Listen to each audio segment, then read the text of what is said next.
களங்கிடும் மகனே வருவாயா, இயேசு அழைக்கின்றார். கண்ணீர் துடைப்பார், மார்போடு சேர்ப்பார், மாறாது அன்பு நம் இயேசு. கண்ணீர் துடைப்பார், மார்போடு சேர்ப்பார், மாறாது அன்பு நம் இயேசு. களங்கிடும் மகனே வருவாயா, இயேசு அழைக்கின்றார்.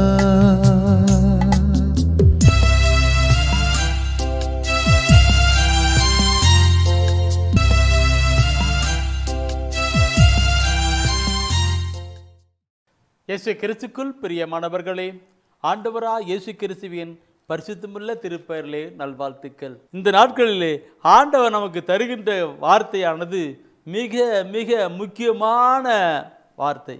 ஒவ்வொரு கருத்து எல்லாம் அப்படித்தான். வார்த்தை காத்துக்கொள், காத்துக்கொள்ளுங்கள், காத்துக்கொள்ளுங்கள். என்னத்தை காத்துக்கொள்ளணும்?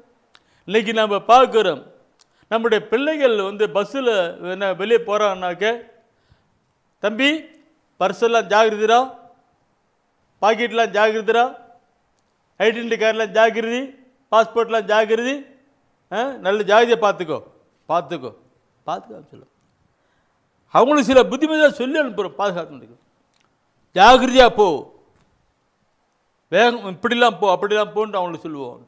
அதே போல் நம்முடைய நல்ல போகிற பொழுது மாத்திரமல்ல, வீட்டில் இருக்கிற பொழுதுக்குள்ள இன்னைக்கு நீ அப்படி இருக்கணும், இப்படி இருக்கணும், நல்ல அறிவுரை சொல்லும்.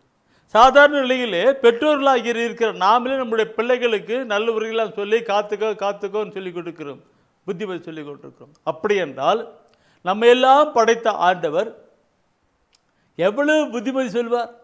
அந்த புத்திமதி சொல்லப்படுகிற வார்த்தை தான் இந்த அறிவுரை, விவிலியம், அறிவுரை, கட்டளை. சிலதெல்லாம் கட்டளையாக சொல்வார், சிலதெல்லாம் அறிவுரையாக சொல்லிக் கொடுக்கிறார்.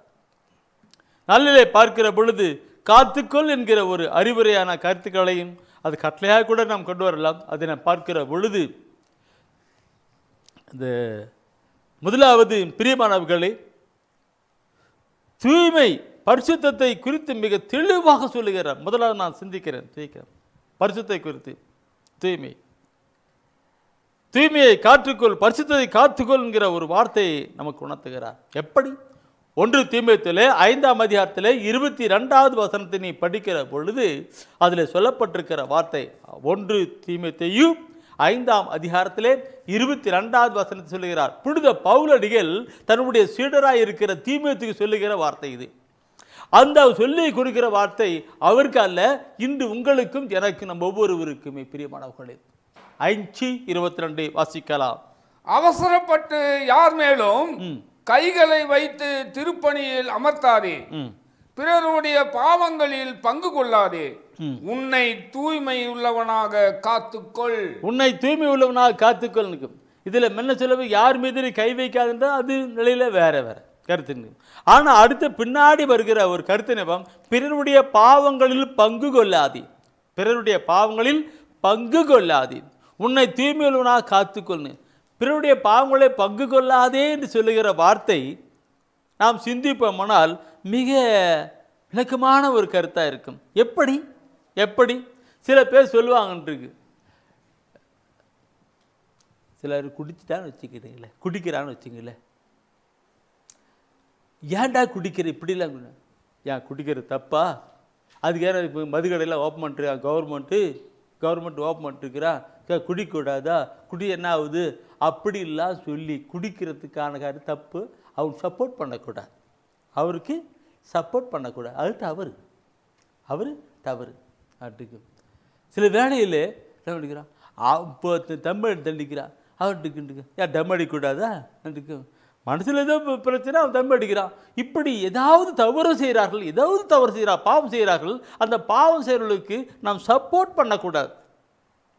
சப்போர்ட் பண்ணாக்க அந்த பாவத்திற்கு நாமளும் உடந்தையாக இருக்கிறோம் என்பது அர்த்தமாக இருக்கிறது. இது பார்க்கிற பொழுது இது நிறைய இந்த சமூகத்தில் சப்போர்ட் எதுக்கு, நல்லது கிடையாது, தீமை தான். நான் என்னை பார்க்கிறோம் பிரியமானவர்களே, நீ உன்னை தூய்மையை காத்துக்கொள் என்கிற ஒரு கருத்தை நான் பார்க்கிற பொழுது, இந்த நாளிலே இந்த காலகட்டத்திலே பொல்லாத பிசாசானவன் தேடி அலைந்து கொண்டிருக்கிறான். யாரை?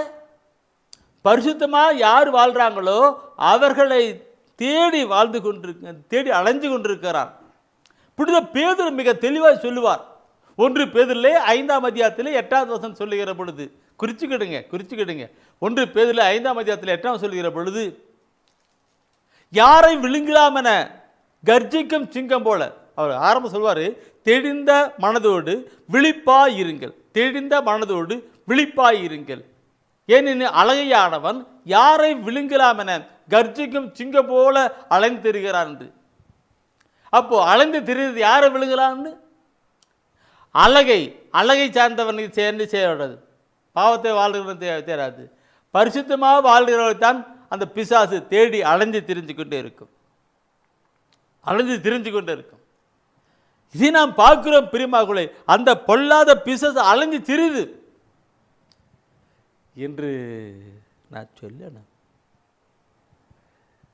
ஆண்டவருடைய பணியில் செய்கிறவர்கள் இறைத்தலில் செய்கிற பொழுது கடவுளுடைய தூதர் அளிக்கிற போது, நீ என்ன செஞ்ச, எவ்வளோ பேரை நீ கிறிஸ்துக்குள் கொண்டு வந்த, கிறிஸ்துக்கு ஆதாயமாக்கின, பரிசுத்தப்படுத்தினுங்கிற கருத்தெல்லாம் கடவுளுடைய தூதர்கள் பணியாளர்கள் இவர்களுக்கு கடவுள் கேட்டுக்கொண்டிருக்கிறார். அதே வேளையிலே பொல்லாத பிசாசு லூசிபரர் அவங்ககிட்ட இருக்கிற தூதர்களில் அந்த லூசிபரர் அவங்ககிட்ட இருக்கிற தூதர்லாம் நீ என்ன செஞ்ச, எத்தனை பேர் பிடிச்ச, எத்தனை பேர் கொண்டாந்த என்று அவங்க கேட்டுக்கிட்டு இருக்கிறான். இன்னைக்கு ஆண்டோட இறையாட்சியை கொண்டு வருவதற்காக இங்கே ஒரு பக்கம் அவன் செயல்பட்டு கொண்டிருக்கிற கருத்து, இங்கே ஒரு பக்கம் யாரெல்லாம் இழுத்துக்கிட்டு போகலான்னு செஞ்சிட்டு இருக்குது. இங்கே இழுத்துக்கிட்டு போகலான்றது யார் செய்வாங்க? பிசாசானவன் அந்த பரிசுத்தமுள்ளவனை தான் செய்திருப்பான்.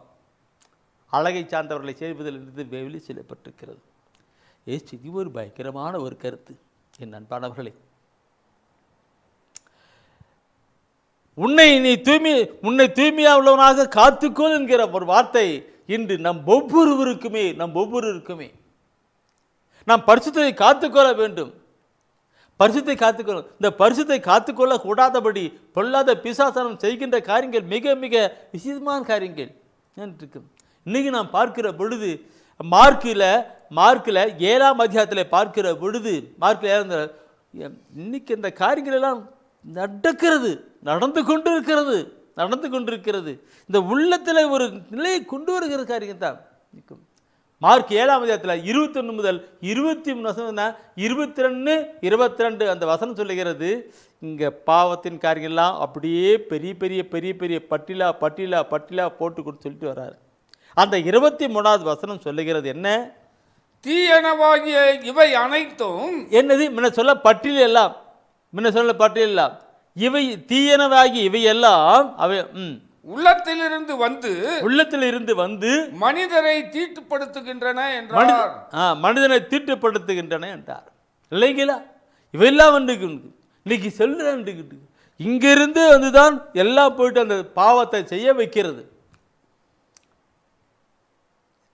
சொல்லப்பட்ட எல்லா பட்டியலும் அப்பெல்லாம் படிச்சு பாருங்க. அதில் இருக்கிற எல்லா பட்டியலும் இந்த காரியத்தெல்லாம் இங்கிருந்து வந்துதான், இந்த உள்ளத்திலிருந்து வந்துதான் அங்கே சொல்லப்பட்டிருக்கிறது.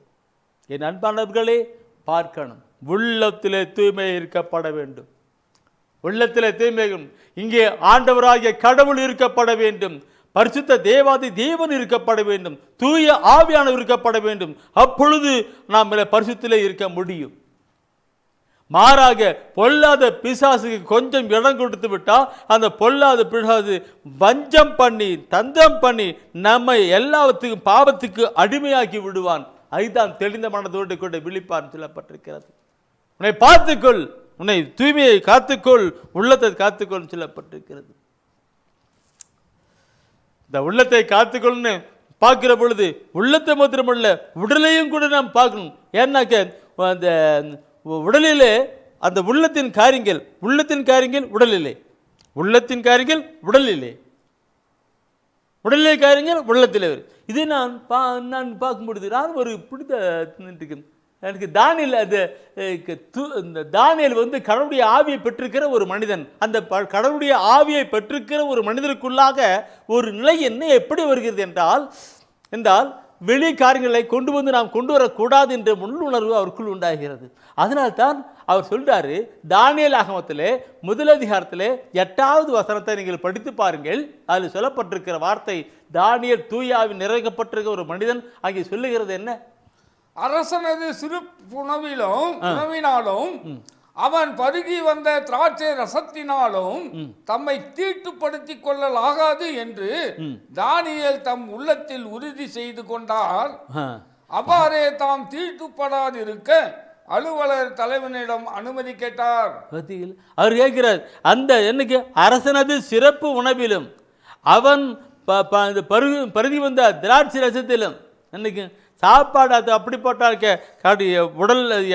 உடலில் மாறும், உள்ளத்தில் மாறும், எண்ணங்கள் மாறும், சிந்தனை மாறும், தவறான வழிக்கு போயிடும். இன்னைக்கு தானியேலுக்கு அப்படிப்பட்ட தூய ஆவி உள்ளத்தின் தூயாவின் உணர்த்துகிறதுனால்தான் வேண்டாம் தள்ளிட்டு போட்டார். என் அன்பானவர்களே, இன்று நாம் ஒவ்வொருவருமே பரிசுத்தத்தை பார்த்து கொள்ள வேண்டும், பரிசுத்தத்தை காத்து கொள்ள வேண்டும். அந்த பரிசுத்தமான கடவுள் நம்முடைய உள்ளத்தில் இருந்து செயல்பட வேண்டும் என்று நாம் ஒப்புக்கொடுக்கணும். ஆண்டவரேன்னு சொல்லணும், நான் பரிசுத்தம் காத்துக்கொள்ளும். பரிசுத்தமே பரநேசு தங்கும் இல்லம், பக்தர்கள் தேடும் தேவாலயம். பரிசுத்தமே பரநேசு தங்கும் இல்லம், பக்தர்கள் தேடும் தேவாலயம். அருமையான பாட்டு. நம்மளே ஆண்டவர் பிரசன்னமாய் இருக்கணும். வல்லமை நிறைந்த ஆண்டவர், அன்பான ஆண்டவர், இரக்கம் நிறைந்த ஆண்டவர், அற்புதங்களை செய்கிற ஆண்டவர் நம்மளே இருக்கிற பொழுது அந்த காரியங்கள். எனவே தான் புனித பவுலடிகள் அங்கே சொல்லுகிறார், உன் உள்ளத்தை தூய்மையாக்கிக்கொள், அதாவது உன்னை தூய்மையான உள்ளவனாக காத்துக்கொள் என்று, உன்னை தூய்மை உள்ளவனாக காத்துக்கொள், உன் உள்ளத்தை காத்துக்கொள் சொல்லுகிறார். அந்த வார்த்தை இன்று உங்களுக்கும் எனக்கும் நம் ஒவ்வொருவருக்கும் காத்துக்கொள்ளுங்கள் கொடுத்தார். முதலாவது. இரண்டாவது பார்க்கிறோம் பிரியமானவர்களை, நாவை காத்துக்கொள்னு சொல்லுகிற வார்த்தை. நாவை காத்துக்கொள்னு சொல்லுகிற வார்த்தை பார்க்கிற பொழுது இதை பற்றி நாம் பேசும் என்றால் இந்த தெய்வீக திருவிழத்திலே நிறைய சொல்லப்பட்டிருக்கிறது. நாவை குறித்து காத்துக்கொள்வது நிறைய சொல்லப்பட்டிருக்கிறது. நிறைய இடத்திற்கும் ஒரு நீண்ட பேச்சு அவனை பாவத்துக்கு உள்ளாக்கும் என்று சொல்லுகிறார். நீண்ட பேச்சு நிறைய பேசினாக்க அப்போ ஏதோ ஒன்று குறுக்கு மறுக்க தன்னைத்தானே புகழ்கிறதும் அல்லது மற்றவர்களை பற்றி குறை சொல்கிறதும் இதாவது ஒன்று வந்துவிடும் என்று தான் அங்கே நீண்ட பேச்சு இருக்கக்கூடாது சொல்லுகிறார். நீண்ட பேச்சு பேசணும் ஆட்டோமேட்டிக்காக தற்பெருமை கண்டிப்பாக வந்துடும். அப்படி பேசும்பொழுது மற்றவர்களுக்கு குறை சொல்ல வந்துடும். இல்லையா இருக்கானா? கண்டிப்பாக வரும்னா கண்டிப்பாக வந்து தரும். ஓகே, நீ சில பேர் பாருனவனாக்க உட்காந்து நிறைய அரட்டடிப்பாங்க. அரட்டடி பேச இல்லான்னு தெரியும். மற்றவரை குறை சொல்கிறதும் மற்ற இல்லாத போல சொல்லி கொடுக்கிறதும், குருமார்களை அப்படி சொல்கிறதும், இல்லாத அந்த ஊழிக்காரனை பற்றி சொல்கிறதும், ஊழியத்தை பற்றி சொல்கிறதும், ஏதோ ஒன்று சொல்லிக்கிட்டே இருப்பார்கள் குறைக்கும். எப்படி இந்த நாவு அப்படி உட்காந்து பேசுகிற நீண்ட பேச்சு பாவத்தை விளைவிக்கும் தான் நேரம் சென்றிருக்கும். இதே குற்றம் மற்றவர்கள் மேலே குற்றம் சுமத்துறது, மாமியார் மேலே மாமனார் மேலே எல்லாம் இருக்கு இல்லைங்களா? நாவு இருக்கும். இந்த நாவை பற்றி சொல்ல நான் நிறைய சொல்லலாம், ஆனால் கொண்டு வருகிறேன். தயவுசெய்து திருப்பாடலில் 34வது திருப்பாடல் 34 13வது வசனத்தை நீங்கள் படிங்க. அதில் அங்கே திருப்பாடல் ஆசிரியர் ஒரு அருமையான ஒரு கருத்து சொல்லி கொடுக்கிறார். தீ சொல்லி நின்று உன் நாவை காத்திடு, வஞ்சக மொழியை உன் வாயை விட்டு விலக்கிடு. வஞ்சக மொழியை உன் வாயை விட்டு விலக்கிடு. வஞ்சக மொழி அது தமிழ் இங்கிலீஷு இந்த மாதிரி மொழி இருக்கிறது, ஆனால் வஞ்சக மொழி இருக்கிறது இன்னைக்கு. அது வஞ்சக மொழி என்னன்னு என்ன பார்க்கணும். இங்கே திருப்பாடல் ஆசிரியர் எப்படி சொல்லி கொடுக்கிறார் பாருங்க. இன்றைக்கு வஞ்சக மொழி இன்றைக்கு. அதனால் தீ சொல்லி உன் நாவை காத்திடு. வஞ்சக மொழியை உன் வாயை விட்டு விலக்கி விடுன்னு சொல்றார். ஆம் பிரியமானவர்களே, நம்முடைய வாழ்க்கையில் அப்படிப்பட்ட ஒரு நிலையை கொண்டு வரணும். இன்னைக்கு பார்த்தோன்னா எங்கே பாரு அந்த நிலையத்தான் இல்லை போயிட்டு பேசிக்கிட்டு இருக்குன்னு கேட்டா இல்லை, பார்க்கணும் நம்முடைய வாழ்க்கையில் நம்ம நல்லது நம்ம என்ன சொல்ல, இங்கே உள்ளத்திலிருந்து புறப்படும் என்ன சொன்ன உள்ளத்திலிருந்து புறப்படும் தீமையை உண்டு பண்ணு படிச்சிங்க. அப்போ உள்ளத்தில் இறை வார்த்தை தூய ஆவியானவர் இருப்பார் என்றால், ஆண்டவர் இருப்பார் என்றால் உனக்கு எங்கிருந்து என்ன வரும்? நல்ல நல்ல இதிலிருந்து நல்லதான் வெளியே வரும், தீமையிலிருந்து தீமை தான் வரும். கெட்ட தண்ணீர் வராது, நல்ல தண்ணீர் கெட்ட தண்ணீர் நல்லதான் வரும்.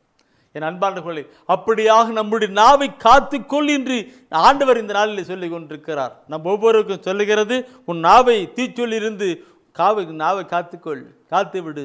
வஞ்சக மொழி பேசாதே, தீய மொழி வாயை விட்டு விளக்கு என்று சொல்லிக் கொடுக்கிறார். இதை நான் பார்க்கும் பொழுது நிறைய சொல்லணும்.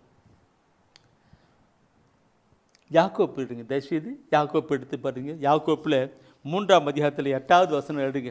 3வது அதிகாரத்தில் 8வது வசனம். அதில் ஒரு நான் சாட்சியோடு கூட கொண்டு போகணும்னு நினைக்கிறேன்.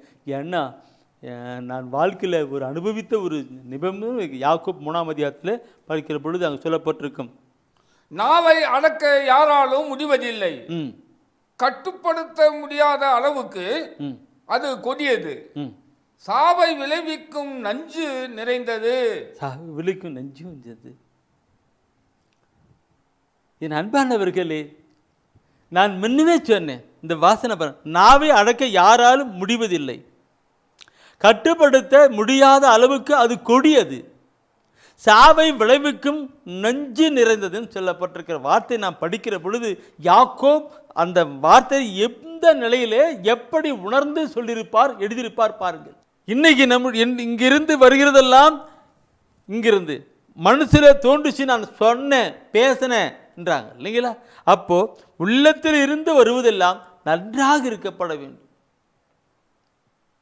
அப்பதான் கடவுளுடைய பிள்ளைகளுக்கும் பிசாசுடைய பிள்ளைகளுக்கும் வேறுபாடு இருக்கும். கடவுளுடைய பிள்ளை என்றால் அங்கே நன்மையான காரியங்களைத்தான், அன்பான காரியங்கள்தான், பரிவான காரியங்கள்தான், பாசமான காரியத்தான் பொறுத்து கொள்ளுகிற நிலையில்தான் அங்கே சொல்வார்கள். குற்றம் சொன்ன தீர்ப்பிடாதீர்கள், தீர்ப்பு கொள்ளாதீர்கள் சொல்லப்பட்ட அப்படி இருக்கும். இங்கே என்ன இருக்கும்? இந்த பாவத்தின் விளைவுகள் சொல்லப்பட்ட வந்துட்டு இருக்கு. ஒரு முறை ஒரு சகோதரி அவருடைய மாமியாரை பற்றி சொல்லிக்கிட்டே இருப்பாங்க. அவங்க தப்பு செய்கிறவங்க தான், இயல்பிலே அவங்க மாமியார் அப்படிப்பட்ட இயல்பு உள்ளவு தான். ஆனாலும் அதுக்கு மீசை வைக்கிறது, அதுக்கு ஜோடனை வைக்கிறதெல்லாம் வச்சு வச்சு வச்சு வச்சு வச்சு வச்சு பேசுவாங்க பாருங்கள், பயங்கரத்துக்கு. ஒரு பொண்ணு அதுக்கு எப்படி ஒரே ஒரு வார்த்தைனாக்க அந்த வார்த்தைக்கு ஒரு கூடெல்லாம் வச்சு அப்படி பெருசு பண்ணி பேசுவாங்க. அதில் பார்த்து நடக்கும். நான் ஒரு நாள் அந்த சகோதரி ஜபத்தில் ஈடுபாடு உள்ளவர்களாக கடந்து வந்தாங்க. நான் சொன்னேன், உனக்குள் யார் இருக்கிறாங்க? உன் இதயத்துக்குள் யார் இருக்கிறாங்க? கடவுளா பிசாசா? என்னை முறைச்சி பார்த்தாங்க. கடவுளாக இருந்திருப்பனால் இப்படிலாம் பேசக்கூடாது, பிசாசா இருக்குன்னா நீ பேசிக்கிட்டே இரு சொன்ன. என்ன நினச்சாங்கன்னு தெரியல, உடனே ரொம்ப ஃபீல் பண்ணாங்கன்ட்டுக்கு. அவங்க ஃபீல் பண்ணுறதை பற்றி எனக்கு பிரச்சனை இல்லை, நான் சொல்கிறத விட சொல்லிட்டாங்க. என் அன்பானவர்களே, அந்த வார்த்தை உனக்குள் யார் இருக்கிறார்கள் என்பதை சிந்தி, கடவுளா பிசாசன். இந்த சகோதரி போட்டு நல்ல ஒரு பாவ அறிக்கை செய்த பின்னாடி தன்னை முழுமையாக ஆண்டவருக்கு ஒப்பு கொடுத்தாங்க. அன்னிலிருந்து அவங்க மாமியார் என்ன சொன்னாலும் எதை சொன்னாலும் எப்படி பண்ணாலும் இவங்க ஒன்றுமே சொல்கிறதில்லைன்றது அப்படி போயிட்டு இருந்தாங்க. ஆம் பிரியமானவர்களே, கடவுளுடைய நிலையந்தை கொண்டு வருகிறது. பிரியமானே, நீதிமொழி புத்தகம் பிரிமகளே, நீதிமொழி புத்தகம் 18ஆம் அதிகாரம் 21வது வசனம் சொல்லுகிறது என்ன? அங்கே வாழ்வது நாவினாலே, சாவதும் நாவினாலே. நீங்க வாழ்வதா சாவதா? பார்க்கணும். நீதிமொழி 10 சொல்லுகிறது, வாழ்வதும் நாவினாலே சாவதும் நாவினாலே சொல்லப்பட்டிருக்கு. நம்முடைய வாழ்க்கையிலே நாம் பார்க்கணும். நாம் பரிசுத்தமான ஒரு வாழ்க்கை வாழ்கிறவர்களாக, கடவுளுடைய பிள்ளைகளாய் வாழ்வர்களாக இருக்கப்பட வேண்டும். அதுக்கு நாவை கட்டுப்படுத்தணும், நாவை அடக்கணும். வீணான பேச்சு, வீணான குற்றம் சுமத்துதல், இதெல்லாம் ஒடுக்கி போட்டு சொல்லணும். என்னங்க அதை அடக்கி போட்டு ஆண்டவருடைய பாடலை பாடுங்க. நல்ல பாடலை ஆண்டவரை புகழ்ந்து பாடுங்க. உன் நாவிலிருந்து நல்லது பற்றும் ஆண்டவரை புகழ்ந்து பாடுங்க, போற்றி பாடுங்க. அவரை வரைவசன வார்த்தைகளை சொல்லுங்க, நல்லதா சொல்லுங்க. அப்பொழுது நீ கடவுளுடைய பிள்ளைகளாக இருப்பீர்கள். விசுவாசன பிள்ளைகளாக இருக்கக்கூடாது. வாழ்வது சாவது, பரலோகம் நரகம் நம்முடைய கையில் தான் இருக்கிறது. இன்று நாட்களிலே தருகிறது அந்த காத்துக்கொள் என்றதில்லை, இதயத்தை காத்துக்கொள் என்று சொல்லுகிறார். இதயத்தை காத்துக்கொள். இதயம்னாக்க இன்னைக்கு ஆப்ரேஷன் பண்ணி என்ன தூக்கிட்டு போகிறாங்க, அந்த மாதிரி இதயத்தை கிடையாது. இதயத்தை ஆப்ரேஷன் பண்ணிட்டு அங்கே தூக்கிட்டு போகிறாங்க, அந்த இல்லைக்கு. இதயத்தை காத்துக்கொள் என்றால் இந்த இதயம் என்று பார்க்கிற பொழுது 3 நிலையிலும் ஒன்றாக இருக்கிறது தான். உள்ளம், ஆன்மா, உள்ளம், ஆன்மா, இதயம், இந்த 3மே ஒரு பிணையாக செயல்பட்டு கொண்டிருக்கிற ஒரு கருத்து தான். உள்ளம், இதயம், உள்ளம், ஆன்மா, இதெல்லாம் ஒன்றா பிணைச்சி இதை சொன்னால் அது, அது சொன்னால் இது சொன்னால் அப்படி போயிட்டு இருக்கிறது தான். பழைய மொழி பேப்பர் இதெல்லாம் கொண்டு வந்துட்டுருக்காங்க. நீதிமொழி 10 பார்க்கிற பொழுது என் அன்பானவர்களே, 4ஆம் அதிகாரத்தில் 23வது வசனம், நீதிமொழி பழத்தில் 4ஆம் அதிகாரத்தில் 23வது வசனத்திலே ஒரு அருமையான ஒரு கருத்தை அவங்க பார்க்கும். 4:23 விழிப்பா இருந்து உன் இதயத்தை காவல் செய், ஏனெனில் அதனின்று பிறப்பவை உன் வாழ்க்கையின் போக்கை உறுதி செய்யும். பாருங்கள், விழிப்பாயிருந்து உன் இதயத்தை காவல் செய் என்று சொல்லப்பட்டிருக்கிறது. இதயத்தை காவல் செய் என்று. இது ஏன் அப்படி சொல்லப்பட்டிருக்கிற வார்த்தை பார்க்கிற பொழுது அது ஆத்மாவை காத்து கொள்ளுகிற ஒரு காவலாக இருக்கிறது, செயல்பாடாக இருக்கிறது. என் அன்பானவர்களே, பைபிளில் சொல்லப்பட்டிருக்கிற ஒவ்வொரு ஒரு மத்தேயு 5ஆம் அதிகாரத்திலே 20 எல்லாம் பைபிள் எடுத்திருக்கிறீங்க, எல்லாம் நல்லது. அதே நேரத்தில் பேப்பர் சில பேர்லாம் டைரியாக வச்சுருக்கிறாங்க, நோட்புக்கே வாங்கி போட்டிருக்கிறாங்க. என்னப்பா இருக்கு அதில் நான் குறிச்சிக்கிடுங்க, படிக்க வேண்டாம். மத்தேயு 5ஆம் அதிகாரத்தில் 27வது வசனத்தில் சொல்லப்படுகிறது, ஒரு பெண்ணை தீச்சோடு கூட நோக்கி பார்க்கிறவன் அந்த பெண்ணோடு கூட உள்ளத்தில் விபச்சாரம் செய்தாகிவிட்டுன்னு சொல்லுகிறார். ஒரு பெண்ணை தீச்சையோடு கூட நோக்கி பார்க்கிறவன் அந்த பெண்ணோடு கூட உள்ளத்திலே விபச்சாரம் செய்தாகிவிட்டுன்னு சொல்லுகிறார். உள்ளத்திலே ஆத்மா அவுட் இல்லைங்களா? எனவே தான் ஆண்டவர் இதயத்தை உள்ளத்திலே விபச்சாரம் செய்யும். நீ வெளியே பார்க்கிற பொழுது நல்லவர்களாக இருக்கலாம், செயல்பட்டு கொண்டிருக்கலாம், ஆனால் உள்ளத்திலே அங்கே விபச்சாரத்தின் காரியங்களாய் போய் விடுகிறது. இதை குறித்து நாம் பார்க்கணும், நிறைய சொல்ல இருக்கும். அதே நீதிமொழி 10 6ஆம் அதிகாரத்தில் 25வது வசனம் கூட அங்கே ஒரு கருத்து சொல்லப்பட்டிருக்கும். 23 25வது வசனம் கூட அங்கே ஒரு கருத்தை நாம் பார்க்க முடியும். உன் உள்ளத்தால் அவளது அழகை இச்சியாதே, அவள் கண்ணடித்தால் மயங்கி விடாதேன்னு கூட சொல்லியிருக்கிறது. உன் உள்ளத்தால் அவளது அழகை இச்சியாதே. இன்னைக்கு பார்க்கறதெல்லாம் ஆபாசமான படங்கள்லாம் பார்க்கிற பொழுது இந்த இதயம், இந்த ஆன்மா, இந்த உள்ளம் எப்படி சகோதரமே நினைச்சு பார்க்கணும். காத்துக்கொள், ஆபாசமான படங்களை பார்க்காதே, விபச்சார நிலையிலே கடந்து அந்த உள்ளே போகாதே. காத்துக்கொள், உன் கண்ணை காத்துக்கொள். உன்னை கண்ணை காத்துக்கொள்கிற பொழுது உன் இதயத்தை காத்துக்கொள்கிறாய், உன் இதயத்தை காத்துக்கிற பொழுது உன் ஆன்மாவை காத்துக்கொள்கிறாய் என்று சொல்லப்பட்டிருக்கிறது. கண்ணு அதை பற்றி நிறைய சொல்லணும். உடல் உறுப்பில் படித்து ஒவ்வொன்றும் காத்துக்கொள் போயிட்டே இருக்கும், நிறைய இருக்கும். ஆனால் என்னத்தின் நிறைய டைம் பண்ணிருக்கும். எனவே அன்பானவர்களே, கண்ணிலே பார்க்கிற பொழுது இதயத்திலே வருகிறது, இதயம் கெட்டு போகிறது. இன்னைக்கு நான் பார்க்கிற பொழுது அநேகர் ஜெபம் பண்ணுவார்கள், அந்த இதயம் ஜெபம் பண்ணுவார்கள். ஜெபம் பண்ணுகிற பொழுது உண்மையான பிறகு அந்த ஜெபத்தின் நிலை இருக்காது, ஜெபத்தின் நிலையாக அப்படி இதயம் எல்லாம் எங்கேயோ எங்கேயோ ஓடிக்கொண்டிருக்கும், எங்கேயோ ஓடிக்கொண்டிருக்கும், எங்கேயோ ஓடிக்கொண்டிருக்கும். அந்த இதய சிந்தனையில் ஓடிக்கொண்டிருக்கும். ஏசியா புத்திலே 29 ஏசியா புத்திலே பார்க்கிறபடி 29 அதிகாரத்திலே 13வது வசனத்திலும் மத்தேயு 15 அதிகாரத்திலே 18வது வசனத்தில் சொல்லுகிறார். மார்க்கோட 7 தான் அடி குடிச்சுக்கிறேன். அது சொல்லுவார், இவர்கள் என்னை போற்றி அவருடைய நாட்கள் என்னை போற்றி புகழ்ந்து கொண்டிருக்கிறது, ஆனால் அவருடைய உள்ளமோ அவருடைய இதயமோ என்னை விட்டு தொலைவில் இருக்கிறதுன்னு சொல்வார்.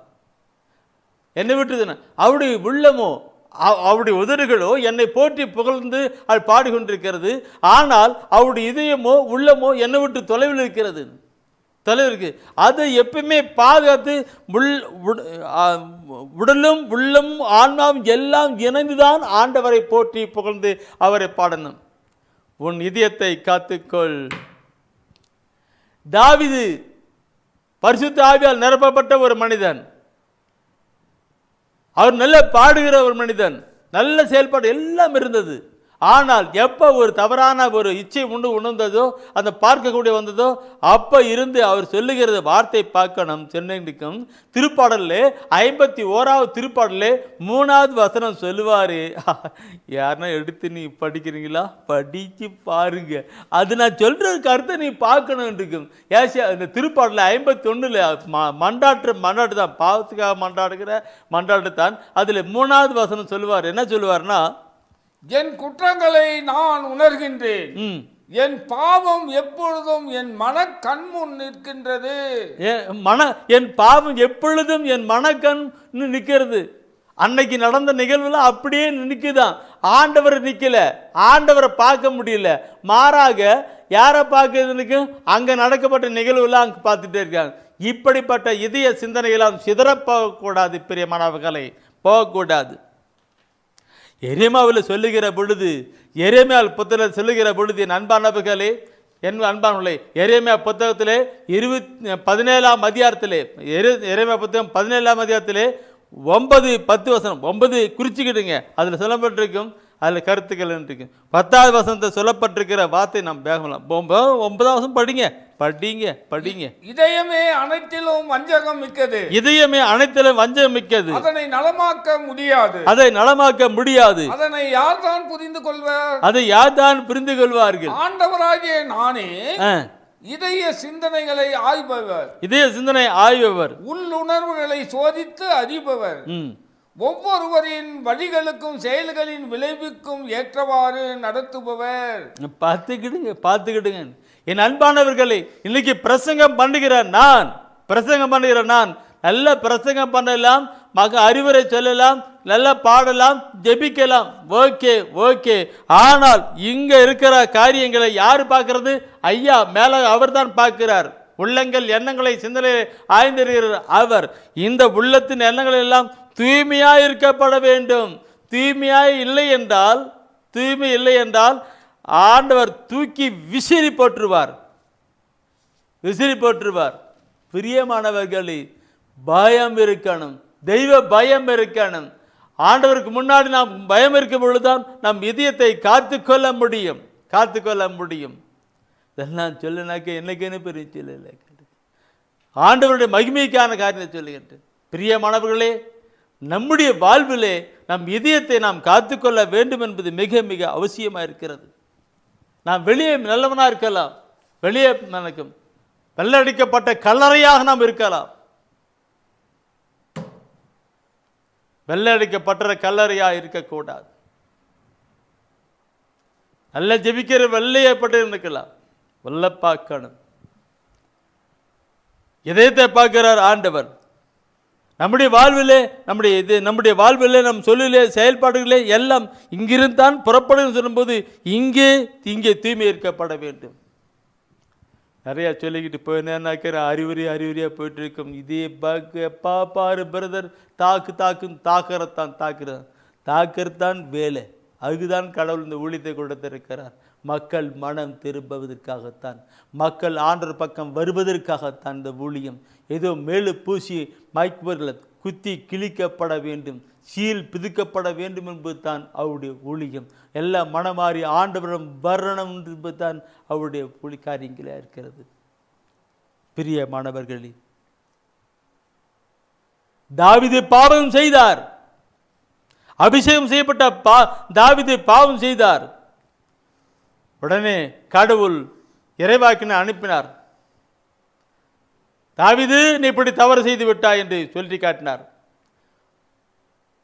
அது பின்னாடி அவர் உணரல. தாவீது இப்படி செய்து உணர்ந்து பார்த்தான். கொல்லம் குத்தப்பட்டவராக அவர் மண்டாடி ஆண்டோட மண்ணு வைக்கிறார். அதுதான் திருப்பாடல் 51. அந்த நாத்தான் இறைவாக்கினர் போய் சொன்னது போல என்றும் அடியான் சில வேளையில் இந்த இறைவசன வார்த்தையை சொல்லுகிற பொழுது உங்களுடைய உள்ளம் குத்தப்படலாம் அல்லவா? நீங்க ஆபாசம் பார்ப்பதை மாற்றலாம் அல்லவா? பார்ப்பதை மாற்றலாம் அல்லவா? ட்ரெஸ் போடுவதை மாற்றலாம் அல்லவா? உங்கள் இதய சிந்தனை போவதெல்லாம் மாற்றலாம் அல்லவா?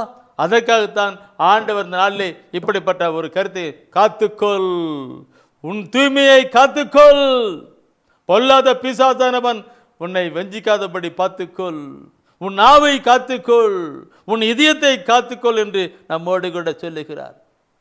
என் அன்பானவர்களே, ஒருவேளை உங்களுடைய வாழ்க்கையில் அப்படிப்பட்ட நிலை இருக்குமானால் சங்கீதக்கார திருப்பாடல் ஆசிரியர் தாவீது மண்டாடியது போல நீங்கள் மண்டாடுங்கள். திருப்பாடல் 51 10வது வசனத்திலே சொல்லுகிறார். அவர் என்ன சொல்லுகிறார்?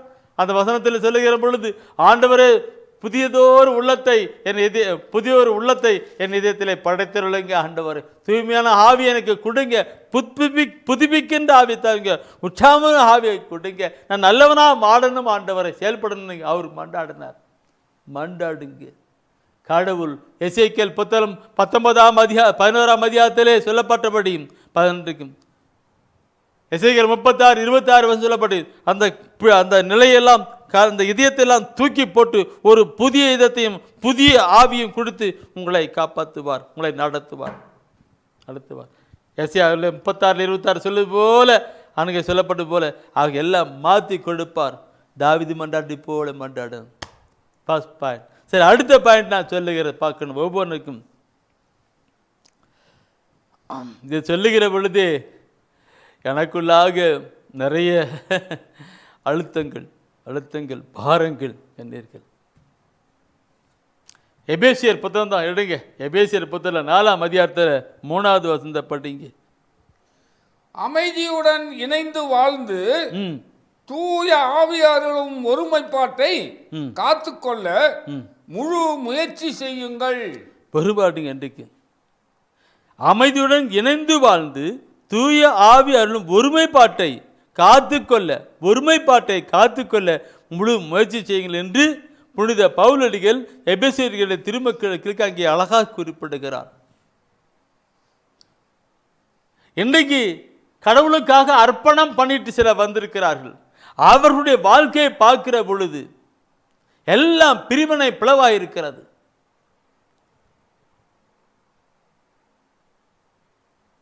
இல்லையா? சில ஜெபத்தில் இருப்பார்கள், அவருடைய வாழ்க்கையில் அப்படி பிரிவினை பிளவா இருக்கும். எப்படி? நான் ஒரு இடத்துல ஜெபம் நடத்த போயிருந்தேன். அங்கே இருக்கிற எல்லாருமே ஜெபத்தில் ஈடுபாடாக இருந்தவங்க தான், ஒரு ஜெபத்தில் ஈடுபாடு இருக்கவங்க தான். நான் அப்படியே வாட்ச் பண்ணிக்கிட்டே இருந்தேன். எல்லோரும் வந்து உட்கார்ந்தாங்க. அப்படியே கொஞ்சம் கொண்டிருக்கும் ஜெபம் நடத்த ஆரம்பத்துக்கு முன்னாடி எல்லாம் வந்து உட்காராங்க. ஒரு சகோதரி உட்கார்ந்து இருந்தாங்க. அந்த சகோதரி பக்கம் யாருமே உட்கார மாடல, யாரும் உட்காரல. அந்த சகோதரி பக்கம் யாருமே உட்காரல. சரி, வேற உட்காந்துருக்கோம். ஒரு அம்மா வந்து ஒருத்தர் வந்து உட்காந்தாங்க. மற்றவங்களாம் பார்த்து சிரிக்கிறாங்க. சின்ன இது அதெல்லாம் ஜபத்தில் இருக்கிறவர்கள். நான் செய்தி கொடுக்க பார்த்தினாக்க இறை வசனம்லாம் அப்படி பிச்சு மேயிறாங்க. வசனம் பாருங்க, அப்படி நிறைஞ்செல்லாம் ஜெபிக்கிறாங்க. என்ன இது? அந்த சகோதரி என்ன தப்பு பண்ணாங்கன்ட்டு என்ன அந்த உரிமை இல்லை. அப்படி இல்லாத ஒரு ஜெபம் எப்படி இருக்கும்? என் அன்பானவர்களே அங்கே புனித பவுல் சொல்லி அமைதியுடன் இணைந்து வாழ்ந்து தூய ஆவிய அருளுகின்ற ஒருமைப்பாட்டை காத்துக்கொள்ள. ஒருவேளை அவங்க தவறு செய்திருக்கலாம், அவனை மன்னித்து ஏற்றுக்கிடணும். ஒருவேளை அவர்கள் தவறான நிலையில் இருக்கலாம், அவர்களுக்கு நல்ல அறிவுரை சொல்லி கொண்டு போகணும், தூயாவில் உணர்த்த அறிவுரை சொல்லி கொண்டு போகணும். இப்படி செஞ்சு எல்லாம் ஒருமையாய் வாழணும். அப்படி சகோதரர்கள் ஒருமட்டு பார்க்கிற எப்படி இருக்கணும்? திருப்பாடல் 131 திருப்பாடல் 133 1, 2, 3 வசனம் தான் குறிக்கப்பட்டிருக்கிறது. அந்த 3 வசனத்தில் அந்த முதல் வசனத்தை படித்து பாருங்க, என்ன சொல்ல இருக்கு? சகோதரர் ஒன்றுபட்டு வாழ்வது எத்துணை நன்று, எத்துணை இனியது. பாருங்க, சகோதரர்கள் ஒருமைப்பட்டு வாழ்வது எத்தனை இனிமையது என்று மீண்டும் ஒரு வாட்டி படிக்கலாம். சகோதரர் ஒன்றுபட்டு வாழ்வது எத்துணை நன்று, எத்துணை இனியது என்று அப்படின்னு சொல்லிட்டு அடுத்த வசனம் சொல்லுகிறார். அடுத்த வசனம் சொல்லுகிறது, அது ஆரோனின் தலையினிலே ஊற்றப்பட்ட நறுமண தைலம் அவருடைய தாடியில் நின்று வழிந்தோடி அவர் தம் அங்கியின் விளிம்பை நனைப்பதற்கு ஒப்பாகும். ஆரோன் யார்? அது ஆரோன் ஆண்டவரால் தேர்ந்து கொள்ளப்பட்ட ஊழியர். அவர் மேல புலிப்பட்ட அந்த அபிஷேகம் அதே போல இருக்கும் என்று சொல்லுகிறார். ஒரு ஆவிக்குரிய பிள்ளைகள் அதான் சொல்லப்பட்டிருக்கும். அந்த நிலை நமக்கு இருக்கணும். சகோதர அன்பு, அந்த பரிசுத்த ஆவியுடைய அன்பு நிலை கொண்டு வர வேண்டும். Praise the Lord. பாரத்தோடு நான் கொண்டு போயிட்டு முடிக்கிறேன். அடுத்த ஒரு கருத்தை நான் சொல்லணும், தூயா நுணத்துற, அது கண்டிப்பாக மிக முக்கியமானது. இது முன்ன சொல்லுது, நான் சொல்கிற பொழுது யாராரோ குத்தும் அடிக்கும் இருக்கட்டும். அடுத்த ஒரு கருத்தை நான் பார்க்குற பொழுது விசுவாசத்தை காத்துக்கொள் என்பது. இதோட கூட நான் செய்தி கொண்டு போகலாம். நான் முன்ன சொல்லுபார்களே, சகோதர அன்புன்னு பார்க்கிற பொழுது அந்த பரிசுத்த ஆவியானவர் நம்மை பொழிந்து அன்புக்குள் நடத்துகிறாரே. அந்த இயேசு ஆண்டவருடைய ஆவி எனக்கு வருகிறதே, அதுதான் கடந்து வருகிற அன்பு. அதனால்தான் ஆவி அருள் ஒருமைப்பாட்டை காத்துக்கொள் சொல்லுகிறார். ஜெபம் செய்கிறீங்க, ஜெப குழுவில் இருக்கிறீங்க, வார்த்தை படிக்கிறீங்க, நல்லா இருக்கிறீங்க. ஆனால் கூட தூய ஆவி அருளுகின்ற ஒருமைப்பாட்டு உன் குடும்பத்திலே, உன் மாமனார் மாமியாரோடு கூட, உன் அக்கா தங்கச்சியோடு கூட, உன் கணவன் மனைவியோடு கூட ஒருமைப்பாட்டை காத்துக்கிடுங்க ஃபஸ்ட். அடுத்தது வெளியே போகிறீங்க, ஒரு ஜபக்குழுவில் இருக்கிறீங்க, பார்த்துக்கிடணும். அல்லது ஒரு நற்செய்தி கூட்டத்தில் இருக்கிறீங்க, அல்லது மற்ற பங்கில் இருக்கிறீங்க, ஒரு அன்பியத்தில் இருக்கிறீங்க, எல்லாம் கொண்டு வரணும். அன்பியத்தில் இருக்கிறீங்க, ஒரு மரியான் சேனல் இருக்கிறீங்க, கொண்டு வரணும். சரி, அடுத்தது விசுவாசத்தை காத்துக்கொள்கிற ஒரு கருத்தோடு கூட நான் முடிக்கலாம்னு நினைக்கிறேன். பார்க்கணும், புனித பவுல் தன்னுடைய வாழ்க்கையின் அனுபவத்தை குறித்தான் 2 தீமோத்தேயுவில் 4ஆம் அதிகாரத்தில் 7வது வசனத்தில் அவர் ஒரு வார்த்தை சொல்லுவார். நான் நல்லதொரு போராட்டத்தில் ஈடுபட்டேன், என் ஓட்டத்தை முடித்து விட்டேன், விசுவாசத்தை காத்துக்கொண்டேன் சொல்றார். ஓட்டத்தை ஓடி முடிச்சுட்டாராம், விசுவாசத்தை காத்துக்கொண்டு. அந்த விசுவாசம் இல்லை அவருக்கு, அந்த விசுவாசம் இல்லை என்று காத்துக்கொள்கிற நிலை இல்லை என்றால் அவர் ஓட்டத்தை ஓடி முடிச்சிருக்க முடியாது, போராட்டம் போட்டிருக்க முடியாது. விசுவாசம், அந்த விசுவாசம் அன்றைய அன்பானவர்களே, இந்த விசுவாசத்தை தான் நிலையிலே பார்க்கும் பொழுது சாத்தான் இருக்கும்.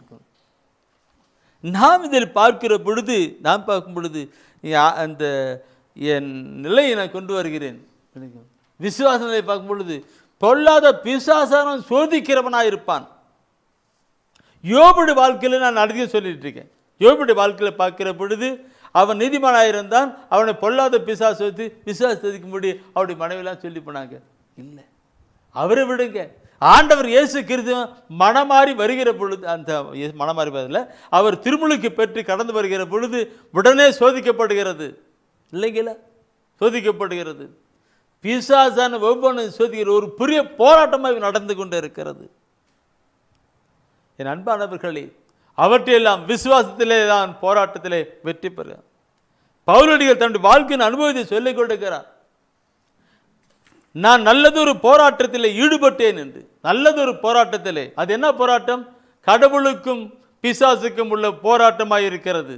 பரிசுத்தத்துக்கும் பாவத்துக்கும் உள்ள போராட்டமாய் இருந்தது. இல்லைங்களா?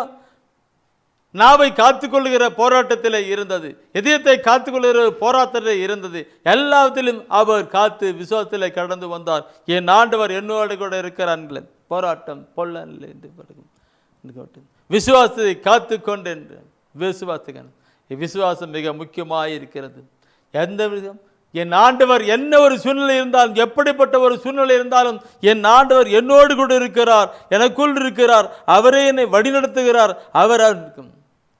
எனவே நாம் பார்க்கிறோம், விசுவாசத்தின் காரியங்கள் இருக்கிற பொழுது அது நம்மை ஆசீர்வாதத்துக்குள் வழிநடத்துகிறதாக வெற்றியின் பாதையை கொண்டு வர. இப்படிப்பட்ட ஒரு நிலையில் தான் பொல்லாத பிசாசானவன் நமக்கு சோதிக்கிறதா இருக்கும். நாம் விசுவாசத்தை காத்துக்கொள்ளணும்.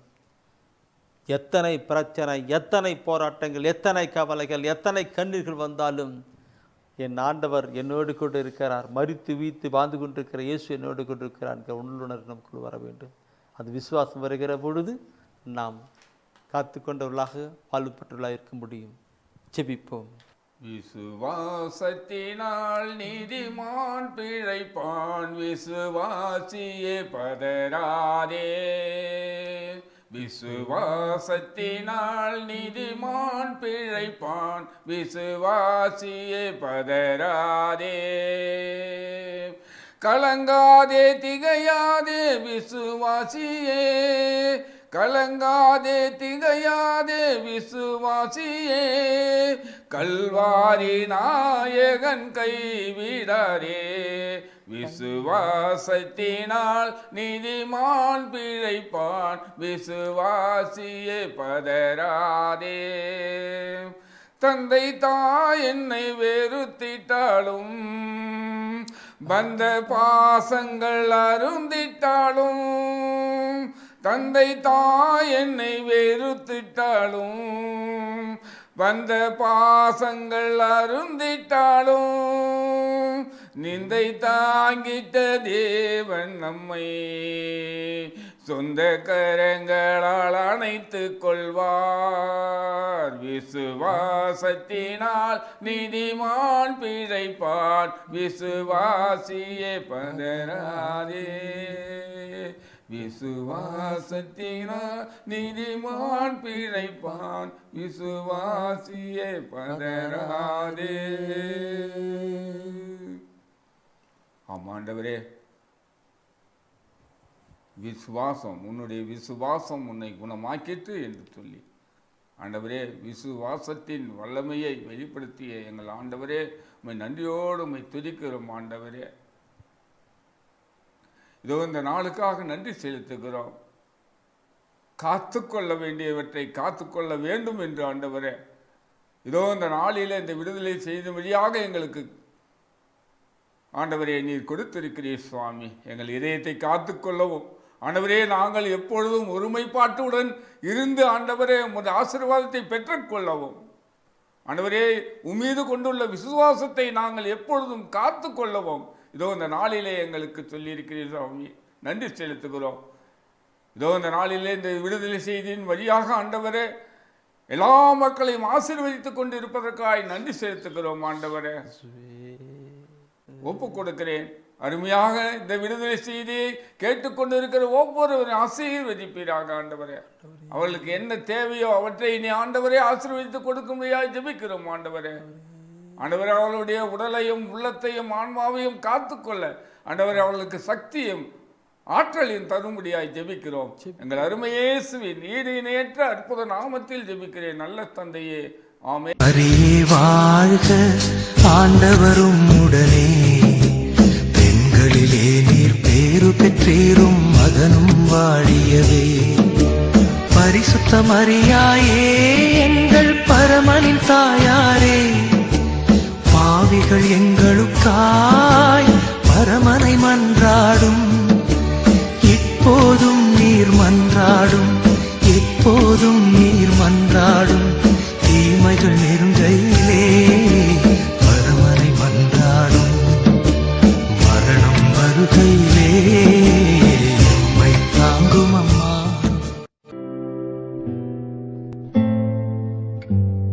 தெய்வ ஒளியும் ஒளியும் என்ற மாத இதழ்